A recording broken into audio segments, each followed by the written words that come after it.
Hi everyone, in this video I'm going to be talking about how you can find the perfect career path for yourself using the Japanese concept of Ikigai.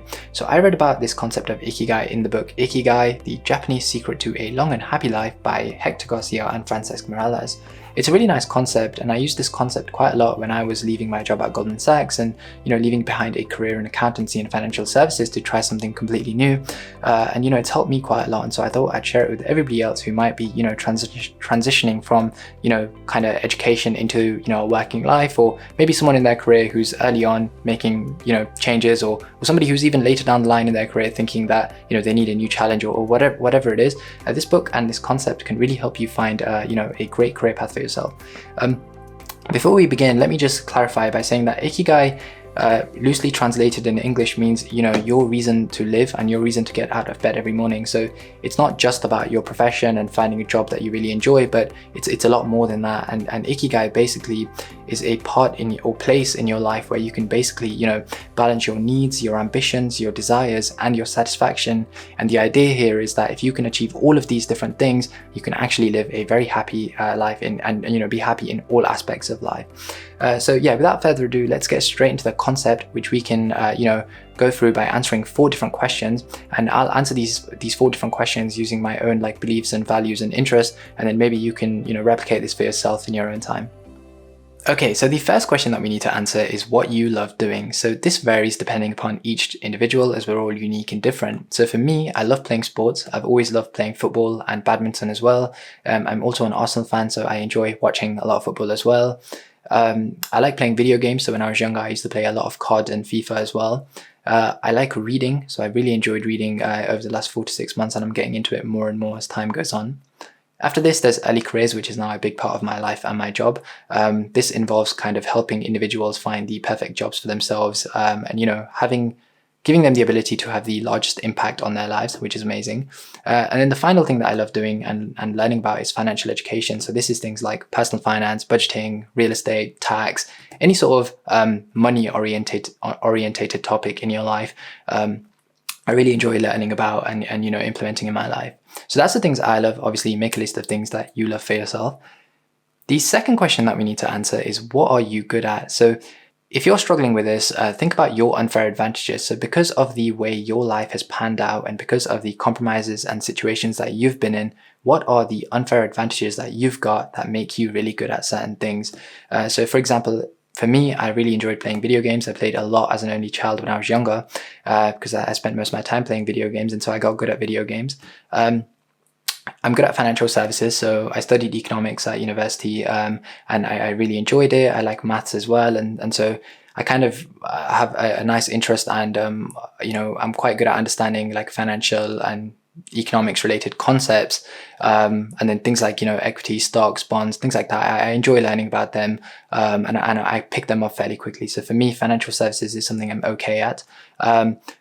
I like being entrepreneurial, so I like starting my own YouTube channel, being creative, and things like that. I'm good at early careers, so for me, I enjoy helping people find jobs. I enjoy applying for jobs, interviews, all those sort of things that you'd associate with young individuals going into the workplace. I really enjoy that, and I'm good at it.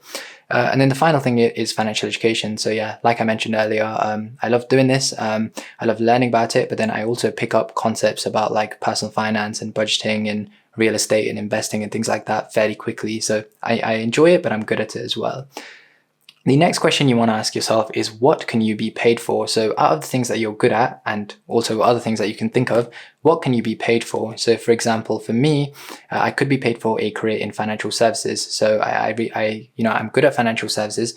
It's something that, there's a big demand for, especially in London and, the Western economy and just everywhere in the world, really. So financial services is something I can be paid for. Sustainability is a huge topic right now. Everybody wants to be involved in climate change. We all want to make sure we're living sustainable lives and having the most positive impact on the climate that we can possibly have. So a job in sustainability, can definitely be paid for. You can be paid for being entrepreneurial. So you can go and start your own business and, achieve, a good income through that. You can be paid through early careers. So you could go and find a job in early careers, in recruitment and, get paid like that. And then finally, you can be paid through financial education. So you could become a teacher, for example, and then you could go and teach like financial education to children or at college or whatever it is, or you could just become, a tutor of financial education of some sort, and be paid for that. And then the final thing we need to ask ourselves is, what does the world need? Which is really important, because you want to be doing something that the world needs as well. So this is obviously a really small list of things that I've just made here. By no means is it exhaustive of all of the different things that the world needs, but just to keep it simple, here's some of the things that the world needs. So we need things like, reduced poverty, we need sustainability, we need things like good financial education for people, and so people can kind of grow up, kids can grow up to learn to manage their finances in a much better place. And then you can also argue that we need things like early careers, which means that like we want to empower young individuals to get jobs and have interests that really in places where they can have the most impact and in places that they want to be and enjoy the most. So that's my reason for putting early careers in there. So overall, once you've filled out all 4 concepts and you've answered all these different questions with bullet points or note form, basically, you can then see that there's a lot of overlaps between each of the different circles. So for example, we can take what you love and what you're good at and combine that into your passion. So for me, for example, my passion would be video games.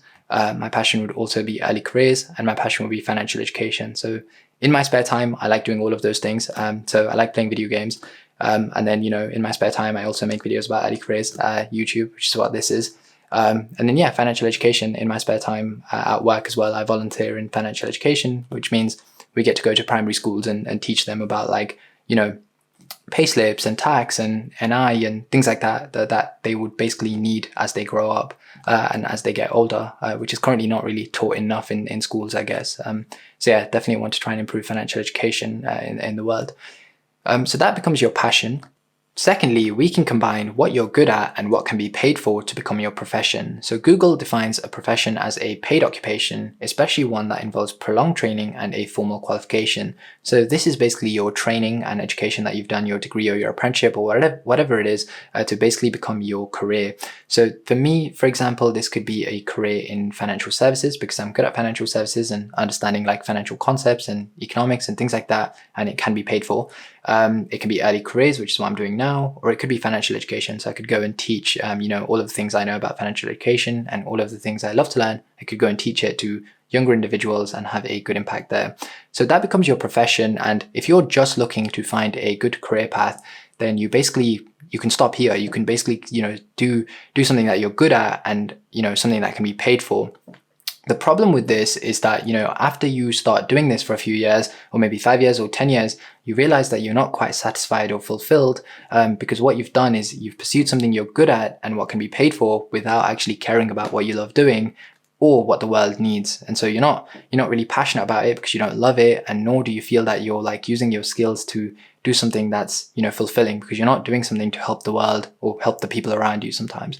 So moving on, we can actually think about the combination of what you can be paid for and what the world needs, and that becomes your vocation. So a vocation is basically a little bit wider than a profession. So a vocation is a broader term for profession, and it includes a wider sense of purpose and a contribution to the world, whereas the profession constitutes like just a job or a career or a specific set of skills that you're using for that career. So let me give you an example to demonstrate the difference between a profession and a vocation. So by profession, somebody could be a businessman, which means they own lots of different businesses or they own one business. But by vocation, that person could be a mentor to other young individuals or other older individuals or whoever it may be. The same can be applied to a teacher. So by profession, the teacher's job is to teach, but then their vocation becomes to actually, mentor other kids and make sure that they are looking after those kids in all aspects of life. So that's the difference between a profession and a vocation. So for me, a vocation could be sustainability. I could get paid for it, and it is something that the world needs. So it could be a vocation for me going into sustainability, doing it, more actively. In addition, again, early careers is an overlap there, which I've explained before. And then we've got financial education, which again is an overlap. So finally, we have the combination of what you love and what the world needs, which combines to become your mission. So for me, this is something like early careers and financial education again. For you, it could be something completely different, but it's something that you might be, you might not be very good at, or you might not be able to get paid for it, but it's something that you love doing and what the world needs, and that becomes your mission. So for some people, it might be climate change or something like that. For me, it's early careers and financial education. And so overall, I hope you can see a pretty clear theme here, in the sense that, at the middle of these 4 interconnecting circles is your Ikigai. And for me, that is early careers and financial education. And so I followed this by doing a job that allows me to, be in early careers. And then at the same time, I get to volunteer in, schools and things like that to help, them and help kids get financial education. So that's how I'm following my Ikigai, and it's definitely made me very happy. So I hope it can do the same for you. Overall, as you can see, this concept is so much more than just about finding your perfect career path, but answering these 4 questions about what you love, what what you're good at, what you can be paid for, and what the world needs will help you unlock your Ikigai. And understanding this means that you can do all of the actions that kind of help you reach that Ikigai, and that's where you'll have the maximum level of like happiness, fulfillment, satisfaction, and so on. So I would definitely recommend doing this exercise on a recurring basis and updating it with your new interest, with all of the new skills that you've gained, and making sure that it's all updated and that all of your actions are aligning with your Ikigai. So when it actually comes to finding your perfect profession, don't just go into something that can be paid for and something that you're good at, because while this may generate some good money in the short term, in the long run, it's not going to be very fulfilling, and you're going to feel like you're not using your skills, to improve the world or to add value to the world or to help other people. That's just my opinion anyway. You can find out for yourself as well, and please let me know in the comment section what you think. The book basically teaches us as well that our Ikigai is hidden deeply inside us, and it's all always very hard to figure out as well. So if you're someone who's just transitioned into a workplace and you're just starting out your career, don't be disheartened if that's the first thing you've tried and you don't like it, or if you've tried a few different things now and you still can't find your Ikigai or find something that interconnects in between all of these circles. It just takes time, so keep trying and I'm sure you'll get there. If you found this video useful or helpful, or it added any value to your life, please help me and like this video and comment and subscribe, and thank you so much for watching.